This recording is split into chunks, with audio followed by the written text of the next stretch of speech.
ઉમેદવાર છો, શું લાગે છે?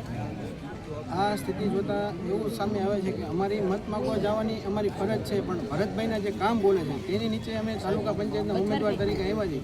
પણ અત્યારની સ્થિતિ જોતાં એવું લાગે છે કે બહુ કન્ડિશન સારી છે અને બહુ સારા મતેથી આવે છે.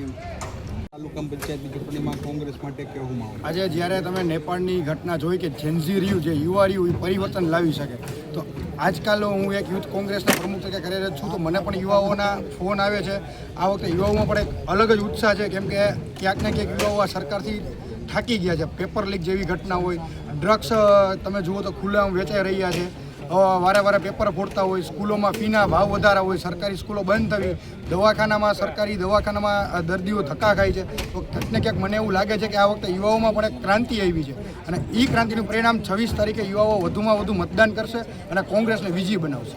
કે શું આ વિસ્તારની સમસ્યાઓ શું છે, એના નિરાકરણ માટે શું કરવાની જરૂર છે? આ વિસ્તાર જે આણંદપુર એક જિલ્લા પંચાયત સીટમાં આવતા ગામ જે માલિયાસણ સીટ છે, ખેરડી સીટ છે, આણંદપુર 1 સીટ છે, આણંદપુર 2. આણંદપુર 1-2 સીટમાં મેં મારી 55 લાખની સ્વભંડોળની ગ્રાન્ટ વાપરેલી છે અને તમામ સમાજના લોકોના કામ મેં કરેલા. સમાજ સ્વયંભૂ કોંગ્રેસને સ્વીકારે છે. અહીંયા કોઈ ટાઈમ ભાજપને સ્વીકારતા જ નથી લોકો. ગઈ ટર્મ પણ હું 800 મતની લીડથી મને નવા ગામના લોકોએ જીતાડ્યો હતો, અને આ વખતે મને વિશ્વાસ છે કે મને 1600 મતની લીડથી નવા ગામના લોકો જીતાડશે. સ્થિતિ અને માહોલ જોતાં ઘણો બધો એવું દેખાય છે કે આ વખતે કોંગ્રેસ જ વિજય થશે.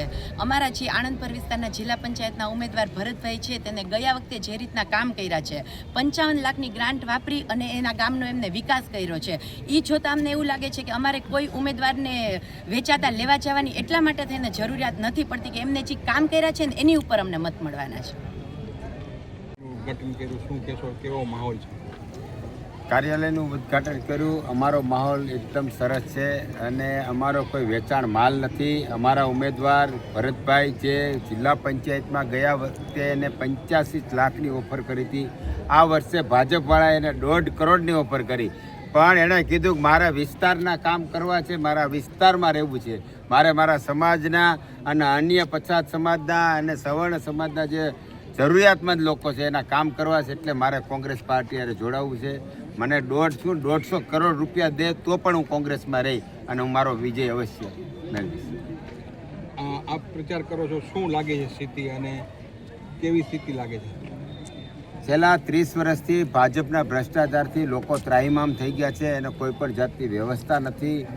જ્યારે ખેડૂત પણ હેરાન છે, વિદ્યાર્થી હેરાન છે, મધ્યમ વર્ગના લોકો પણ હેરાન છે, ત્યારે લોકો સ્વયંભૂ ભરતભાઈ અને ભરતભાઈની સાથે જે અમારા તાલુકાની પેનલ છે, સ્વયંભૂ લોકો આવી પડ્યા છે અને એમ કહે છે કે ભાઈ આ વખતે આપણે ગમે તે થાય કોંગ્રેસને વિજય બનાવવાનો.